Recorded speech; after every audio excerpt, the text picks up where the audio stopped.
내 말은 그리스도인으로 세상을 사는 것은 본인에게도 그리고 우리 하나님 편에서도 참 답답한 일입니다. 신앙의 세계에 깊이 그리고 성령의 역사에 자신을 맡겨드릴 수 있는 사람에게 하나님의 거룩한 세계에 대한 문이 열려 있는 줄 믿습니다. 오늘 본문의 15절에 양자의 영이라 하는 말씀이 있습니다. 성령을 양자의 영이라 그렇게 표현합니다. 누구든지 자기 입으로 예수님을 구주로 고백하면 성령은 그 사람을 하나님의 자녀로 해산합니다. 그러므로 하나님은 나를 해산하시는, 나를 양자로 받아들이시는, 양자 되게 하시는 영이십니다.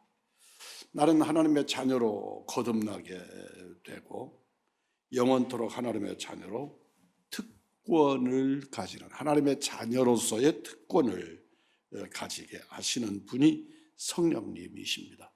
그 주체는 예수님이시지만 예수님을 통해 성령님께서 우리를 하나님의 영으로 더 씌우시고 거듭나게 하셔서 성령님을 일컬어서 양자의 영이라 그렇게 표현하는 것입니다. 예수님은 진짜 하나님의 아들이시고 그분은 하나님이시고 하나님의 아들이시고 우리는 하나님의 양자된 성령님으로 말미암는 양자의 영에 의해서 양자된 거듭난 자들이라는 것을 잊지 않기를 바랍니다. 성령님은 우리를 하나님의 자녀로 낳아주신 후에 두 가지를 거듭 역사하십니다. 첫째는 하나님을 향하여 아바 아버지라 그렇게 부를 수 있게 하시는 것이지요.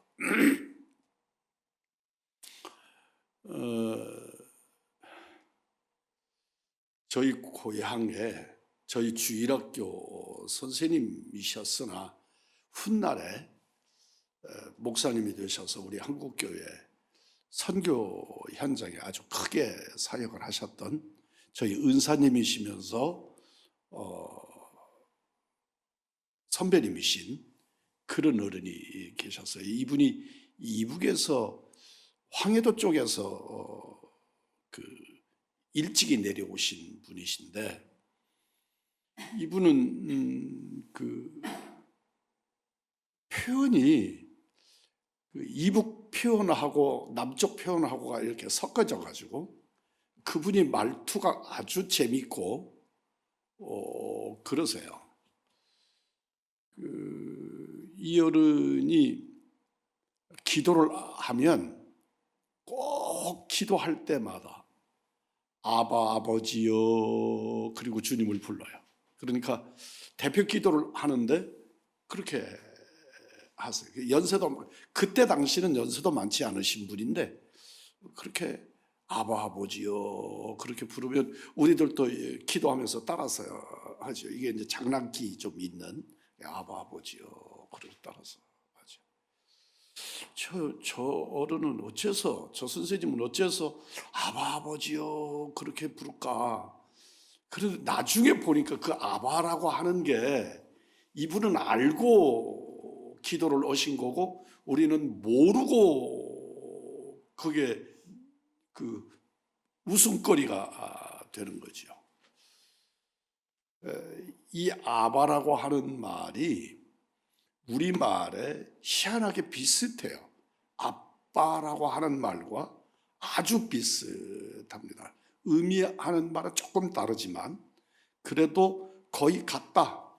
그렇게 얘기해도 심각하게 문제되지 않아요.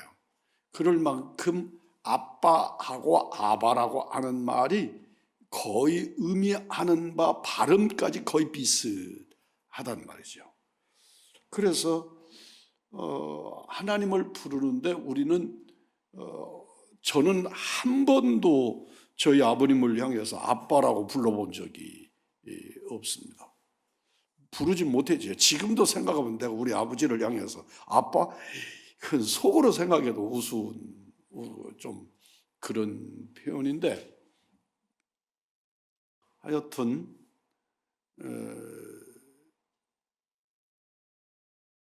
격식이 없는 부자간의 호칭이다. 그렇게 이해하시면 좋겠습니다. 얼마 전에 북한에서 내려온 그 탈북자가 한국에 와서 우리 한국의 호칭 중에 이 아버지라고 부르는 것, 또 아빠라고 부르는 것에 대해서 굉장히 충격을 받았다. 그렇게 표현을 하더라고요. 이게 뭔 말이냐면 북쪽에서는 어린 아이도 아버지에게 아빠라고 부르지 않는데요. 아버지 그렇게 부른대요. 그리고 아버님 그렇게 부른대요. 우리 어렸을 때 같은 거죠. 그런데 남쪽에 오니까 전부 아빠 이렇게 부르고 또 아빠한테 말을 놓는 거죠. 이랬어 저랬어. 어저께도 우리 손주하고 함께 있었더니 이놈이 처음부터 끝까지가 완전히 지가 아버지한테 반말을 하는 거예요. 제 수준에서 반말을 하는 거예요. 그래서 제가 그런 보고 저 순 쌍놈 새끼 내가 이랬더니 할머니가 뒤에서 그러니까 인기가 없다고 그러더라고요. 그러니까 그게 이제 저는 그건 세대 차이라고 생각을 합니다. 근데 이북에서는 지역 차이를 느끼는 거죠. 남쪽에 와서 아빠 이렇게 부르는데 나이 먹은 사람들도 자기 아버지 노인 되신 어른을 보고 아빠 이렇게 말하고 막 말 놓고 이랬어 저랬어 이렇게 하는 게 참 이게 뭐 이런 무질서가 어디가 있나 이런 생각을 했다는 거예요. 그런데 여기서 살면서 자기가 느낀 건 한 번도 자기가 자기 아버지하고 그렇게 아빠라고 부를 만큼 친근하지 못했구나 그런 생각을 했다고. 와서 실제로 아버지를 아빠라고 부르는 사람들이 부럽고, 근데 이제 북한에 있는 사람도 불러내기도 하는 거예요, 자기들끼리는. 그래서 이 딸이 먼저 한국에 오고 후에 아버지가 와서 한 가족이 함께 살게 됐는데 자기가 스스로 아버지를 보고 아빠라고 불러보고 싶어가지고 몇 번을 시도하다가 아빠라고 한번 불러놓고 굉장히 쑥스러워서 그랬노라고.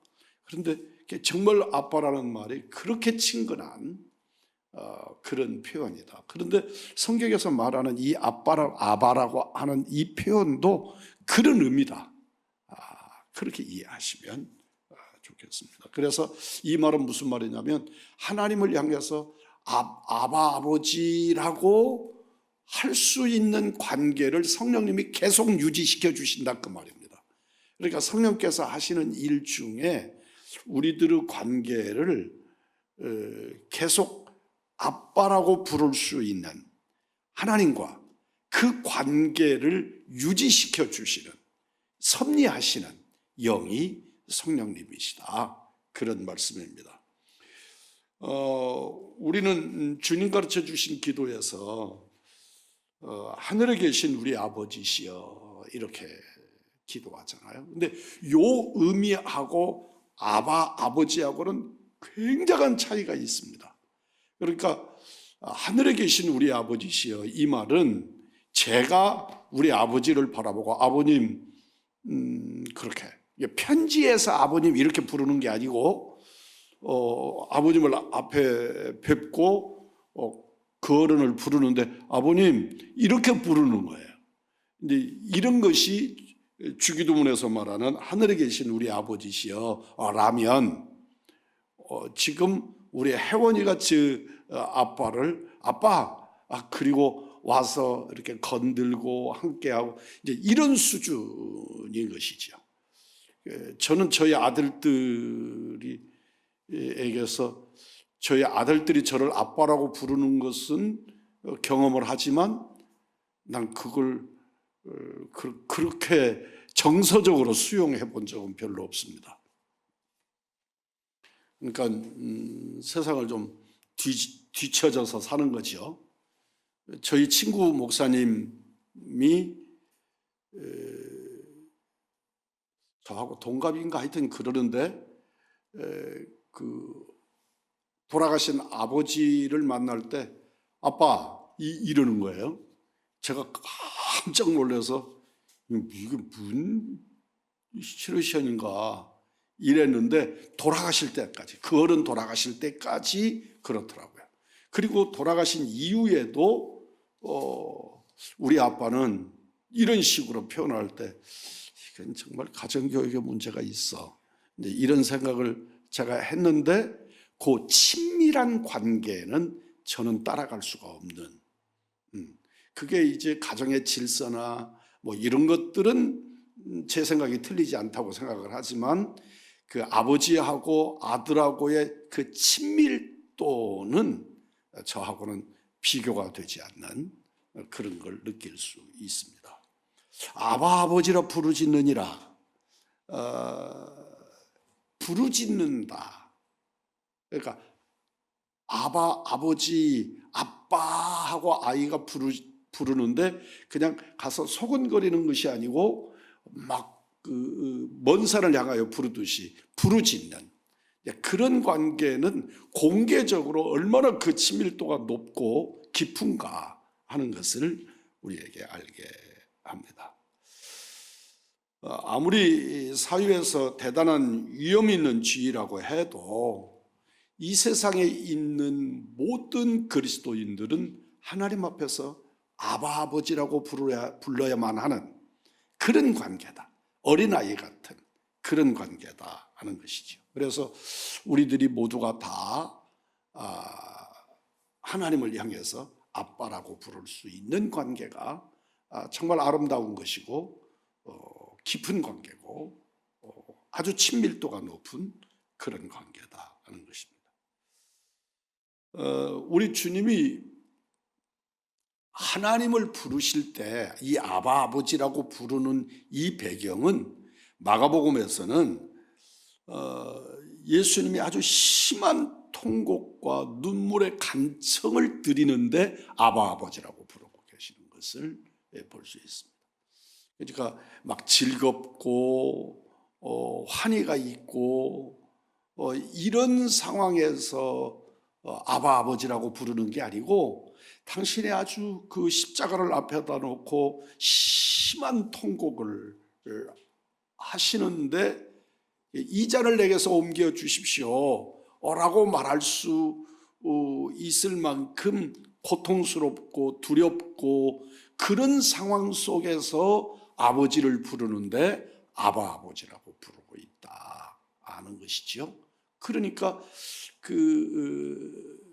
우리 하나님 아버지 입장에서는 만약에 저에게 아들이 뭐 그냥 아버님, 아버지 이렇게 부르고 지 그 아픈 속내를 저에게 설명을 한다면 그 아들이 저에게 찾아와서 아픈 속내를 설명을 할 때 그것으로도 고통스러울 건데 아이가 아주 천진난만하게 아빠 이래가면서 그런다면 그 아버지 심정이 더 얼마나 아플까, 얼마나 더 애절할까 하는 생각을 하게 되었습니다. 16절입니다. 성령이 친히 우리 영으로 더불어 우리가 하나님의 자녀인 것을 증거하신다. 성령이 우리 영으로, 우리 마음으로, 우리 영혼과 더불어 우리 깊은 내면에서 증거하신다 하는 말씀입니다. 이것은 굉장히 체험적입니다. 내 안에 계신 성령께서 내 안에 불릴듯 일구는 뜨거운 심정을 주셔서 그 심정을 가지고 주님과 교제하는, 그러니까 이것은 이론적이지 않고 체험적인 요소가 월등히 강한 것이지요. 성령이 내 마음과 영혼에 깊이 역사하는 증거가 나로 하여금 하나님을 아빠라고 부를 수 있게 하셨다. 그러니까 우리는 양자라고 하는 것, 저는 제가 양자를 경험해 보지 않았지만 저희 작은아버지가 양자로 어느 집안에 들려서 그 양자가 되는 과정을 지켜봤거든요. 근데 우리 아버님 형제는 삼형제고, 그런데 그 한쪽 길 건너 있는 마을에 저희 집안에 대가 딸만 있는 집안이 있는 거죠. 그러니까 우리 할아버지에게 양자를, 자네 아들 양자 좀 달라 그러는데, 우리 할아버지 입장에서 보면 굉장히 늦게 낳은 아들이에요. 늦게 낳은 아들인데 이 아들을 양자로 허락을 하는 거죠. 그러니까 그 저희 작은아버지를 설득하는데, 그 설득하는 과정이 뭐라 그러냐면 법으로만 그러는 거다. 법으로만. 실제는 너는 내 아들이고 너는 법으로만 그 집의 아들이 되는 거다. 근데 나중에 보니까 진짜 다 그 집 아들이 되어버리더라고요. 호적도 그쪽으로 가고 계보도 완전히 달라지는데, 심지어 그 할머니 할아버지가 돌아가시니까 그쪽에 돌아가시니까 작은아버지가 그 집으로 이사를 가시게 되더라고요. 그런데 그 할아버지가 굉장히 부잣집이었던가 봐요. 그러니까 작은아버지는 어린 나이에 결혼해서 우리 행랑채에서 오랫동안 사시다가 할아버지가 돌아가시니까 그 집으로 들어가는데, 그 집에 들어가니까 하루아침에 그 지역에서는 손꼽히는 부자가 되는 거죠. 몽땅 다 그 집에 딸들이 여럿이 있었는데 하나도 그 재산이 그들에게는 그 시절이니까 안 가고 전부 작은아버지한테 오는데, 완전히 거리도, 우리 마음의 거리도 그만큼 멀어지더라고요. 그게 참 희한하대요. 그렇게 양자 가신 그 작은아버지는 그것 때문에 많이 외로워하고 힘들어하고 그런 모습을 봤어요. 그래서 그 양자라고 하는 게 실제로 그런 사이를 벌려놓기도 하는구나 하는 걸 저는 어려서 봤거든요. 오늘 로마서 8장 35절입니다. 누가 우리를 그리스도의 사랑에서 끊으리요? 환난이나 곤고나 박해나 기근이나 적신이나 위험이나 칼이랴. 근데 여러분, 이 말씀을 제가 지금 그 양자가 되어져서 인간적 관계까지 멀어지더라, 친족들하고 멀어지더라 하는 이야기를 했는데, 35절의 말씀을 보면 이거 한번 보세요. 우리 집에 제가 아들이 하나뿐이에요. 아들이 하나예요. 하나인데 저 집 식구들을 내 가족으로 만들기 위해서 내가 죽어가지고 그 사람들을 우리 집의 양자로 받아들였다고 생각해 보세요. 그 사람들이 얼마나 귀하겠어요. 진짜 본 아들이 죽어가지고 자기를 죽여서 그 사람들을 살려가지고 그 사람들을 우리 집으로, 내 자식으로 입적을 시켰어요. 그러면 그 아들이 얼마나 귀하겠어요. 그 사람들을 바라볼 때마다 내 자식 얼굴이 떠오르고, 저게 어떻게 얻은 아들들인데 이러지 않겠습니까?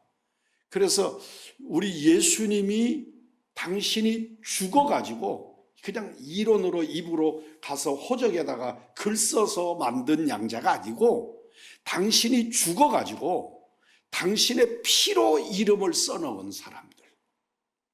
그러니 그 주님과 우리와의 양자의 관계가 얼마나 진하고, 우리 아버지 하나님 입장에서 바라보면 우리를 바라볼 때마다 예수님 보듯이 그럴 수밖에 없는. 오늘 성경에서는 누구도 무엇도 하나님의 사랑이나 거기서 끊을 수 없다는 것입니다. 39절입니다.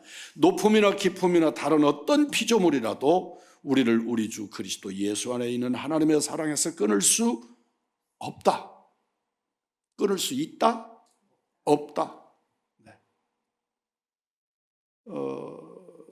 세상에 어떤 법적인 원리를 가지고 그렇게 호적에 올렸던 사람은 파양이라고 하는 걸 할 수 있잖아요. 그런데 그리스도의 사랑으로 예수의 피로 자녀를 삼으면 무엇도 끊어낼 수가 없대요. 세상의 그 무엇으로는 끊어질 수가 없는.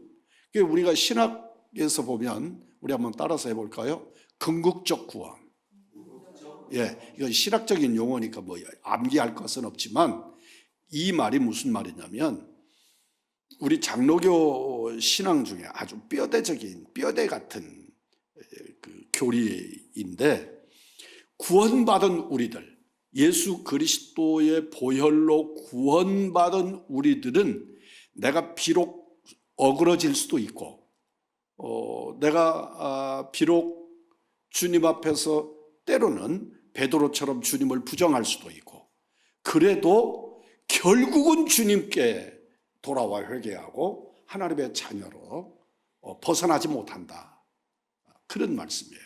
그러니까 우리는 이제 그 알미니안주의의 신앙생활을 하는 사람들하고 우리 칼비니즘 신앙을 하는 사람들의 체계가 같은 것 같지만 많이 다르죠. 그러니까 알미니안주의의 신앙생활을 하는 분들은 구원의 미완성으로 늘 이렇게 매달려서 불안하고 그런 면이 없지 않지만 우리들의 이 궁극적 구원의 신앙을 가지는 사람들은 주님 앞에서 지금 내가 주님 앞에 많이 어그러져 있고 설령 그런다고 해도 결국은 주님께서 뭐 매를 때리시든지 또는 뭐 어떻게 하시든지 주님의 사랑으로 품어 안아서 눈물로 호소를 하시든지 결국은 우리를 구원하신다고 하는 이 궁극적 구원의 신앙에까지 이르게 되는 것이지요. 우리는 하나님의 은혜 안에서 구원의 확증을 가지게 되면 주께로부터 구원의 확증, 인치심을 받게 되면 우리는 결국 하나님의 자녀로서의 그게 아버지라고 부를 수 있는 관계의 설정이 되는 거죠. 우리는 하나님을 부를 때 감히 양자의 역에 의해서 하나님을 아버지라 부를 수 있게 되는 줄 믿습니다. 그런 우리들의 심장을 가지고 주님 앞에 기도하고 주님 앞에 나를 맡겨드리고 은혜로 사시는 그런 역사가 있기를 바랍니다. 에베소서 3장 17절로 19절까지 있는 말씀입니다. 믿음으로 말미암아 그리스도께서 너희 마음에 계시게 하시옵고 너희가 사랑 가운데서 뿌리가 박히고 터가 굳어져서 능히 모든 성도와 함께 지식에 넘치는 그리스도의 사랑을 알고 그 너비와 길이와 높이와 깊이가 어떠함을 깨달아 하나님의 모든 충만하신 것으로 너희에게 충만하게 하시기를 구하노라. 아멘. 지식에 넘치는 그리스도의 사랑을 안다는 것은 내 머리로 생각할 수 있는 수준, 내 마음으로 담을 수 있는 정도의 수준이 아니라 내 지각을 초월하는 하나님의 은혜를 의미하는 것입니다. 그러니까 내가 생각하는 이 머리의 한계를 가지고 하나님이 나를 사랑하시고 내가 그분의 품 안에 있는 이 사랑의 관계를 판단할 수 없다. 그리고 그 판단의 기준은 내가 아니라 언제나 하나님이시다 하는 것을 잊지 않기를 바랍니다. 나 같은 성격의 사람이라면 내리쳐도 여러 번 내리치고 요란을 떨어도 참 많이 요란을 떨 수 있지만 하나님은 끝까지 놓지 아니하신다. 하나님은 끝까지 놓지 아니하신다. 제가 어려서 우리 목사님이 주일학교에 오셔서 설교하시는 시간이 한 달에 한 번씩 있었어요. 그런데 그 목사님이 오셔서 설교하시는 중에 저를 불러내셔가지고 앞에다 세우시고 그분하고 저하고 손을 이렇게 마주 잡는 거예요. 근데 그 어른은 키가 크시고 저는 어리니까 조그만하죠. 나는 이렇게 잡고 있고, 그러니까 설교하시면서 계속 내 손을 잡고 만지작 하시면서 말씀을 하시는 거예요. 내 손을 붙잡고 그래야 되는 이유를 내가 잘 모르는데 계속해서 손을 붙잡고 말씀을 증거를 하시는 거죠. 그러니까 제가 하다가 손이 너무 아픈 거예요. 이렇게 손이 너무 아픈 거예요. 그러니까 제가 손을 두 손으로 이렇게 했다가 목사님 손을 이렇게 밀어내고 싶은 거죠. 그랬더니 목사님이 이제 제 손을 이렇게 챙겨서 다시 끌어당겨서 이러시면서 말씀하시는 거예요. 너희들이 내 손을 붙잡고 있다면, 아버지 손을 붙잡고 있다면 너희들이 힘들면 손 놓겠지. 지금 목사님 손을 이렇게 붙잡고 있는 너는 네가 힘이 드니까 자꾸 목사님한테서 손을 빼려고 그러지. 그런데 내가 붙잡고 있으니까 너는 손을 못 놓지. 네가 손을 놓아도 나는 네 손을 잡고 있지. 하나님이 그러신다는 거죠. 내가 하나님 손을 붙잡고 있는 것이 아니고 하나님이 내 손을 붙잡고 계시니까 내가 어떤 때는 하나님 앞에 붙잡혀 있는 것이 손이 아프기도 하고 손을 빼내기도 하고 싶고, 그런데 그러면 하나님과 내가 단절이 되고 놓칠 수 있지만 하나님이 하나님의 능력으로 붙잡고 계시니까 나는 꼭 하나님 편에 속할 수밖에 없다. 하나님과 동행하라고. 그렇게 어려서 주일학교 시간에 그 말씀 증거받은 일을 지금도 기억을 하잖아요. 우리 하나님께서 우리들에게 그렇게 하신다는 것입니다. 내 지각을 초월하는 하나님의 은혜. 오늘 우리 안에 이건 역시 그 체험적인 관계다 하는 것을 잊지 않기를 바랍니다. 오늘 말씀을 기억하십시오. 성령의 증거는 결코 사람의 지혜나 지식이나 그 어떤 것에 의존하지 않으신다. 우리를 오히려 하나님 편에서 붙잡으시고 우리로 하여금 체험하게 하셔서 우리로 아바 아버지라 부르게 하시는 놀라우신 은혜를 우리에게 베풀어 주시는 줄 믿습니다. 오늘도 우리는 아버지를 향하여 구하면서 때로는 좀 염치도 없고 때로는 문제가 좀 그렇기는 해도 그래도 아바 아버지라고 부르는 일에 전혀 어색하지 않는 우리들이 되어 살기를 주님의 이름으로 축복합니다.